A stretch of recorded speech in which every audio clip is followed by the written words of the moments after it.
That's right. Thank you, Jack. Now I am joined by Bill and Tim Sexton. Thank you so much for being here.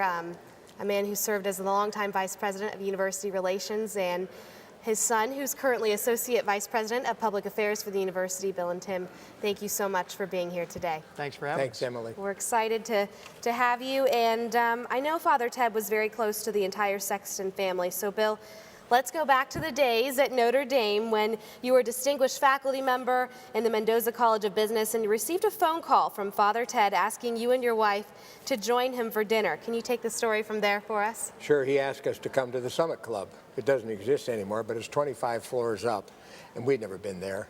I mean, we were pretty humble at the time insofar as going out to dinner.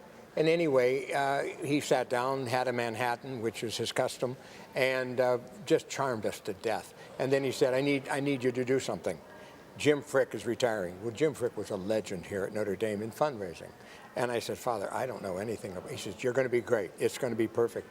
And if you've ever had someone look in your eyes and you just knew that there was almost no one else on the planet except the two of you, that's what he did.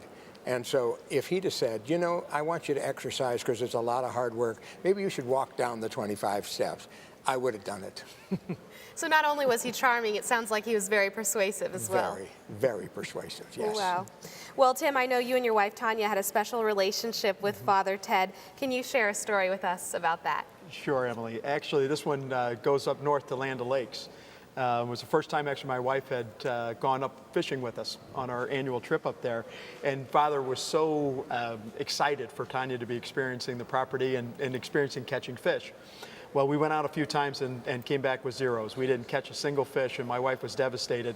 He said, keep trying, and we went out that night, and my wife had caught a small bass and was reeling in a small bass, and a muskie, a very large muskie, much bigger fish, hit that bass and kept it on the line. So she was fighting actually both of the fish for probably, it felt like 10 minutes, it was probably 2 or 3. But it was really exciting for her, and the whole time she was fighting this fish, she was saying, I can't wait to tell Father Hesburgh, I can't wait to tell Father Hesburgh. So immediately upon returning to the cabins, we went over to his and shared the story, and the two of them, they were just so excited. It was like he was there with her, experiencing this thrill that she had just had undertaken. Oh, wow, that's awesome. And Bill, Tim mentioned that Notre Dame's Land O'Lakes property. I understand you and your family spent many summers there with Father Ted, and I believe we have a recent photo of you and your sons with Father Ted on one of those trips. Can you tell us a little bit about the Land O'Lakes property and what those family vacations were like with Father Ted? Well, if you've never been there, it's a magnificent wilderness. There's not a postage stamp without a fir tree or a birch tree on it.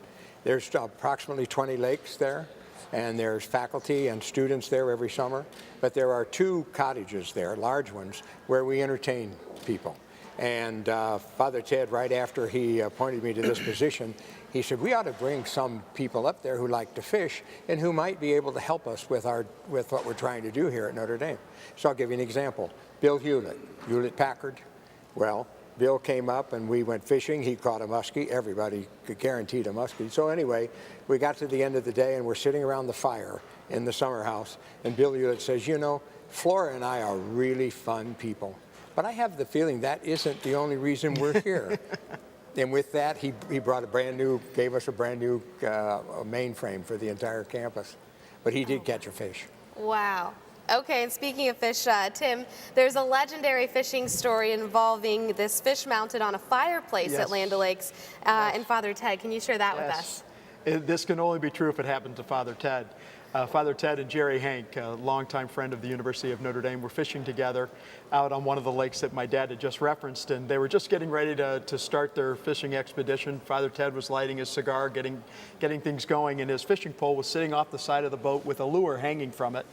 And a muskie that we've been talking about, muskie came up through the water, tried to hit it, missed it, splashed into the water, and holy cow, are we going to have a great night of fishing. The muskie came back through the water, missed, and landed in the boat. And they proceeded to subdue it and capture it, and it was about a 45-inch muskie, 17-pound fish that is now mounted on the wall there up at Land O'Lakes with the story. There was another gentleman in the boat with them. It's the 3 Musketeers that they refer to it, but it's a true story that happened to only to Father Ted. Wow. That's pretty incredible. Well, I know Father Ted meant a great deal to you and your family, and thanks for joining us in this tribute for such a great man.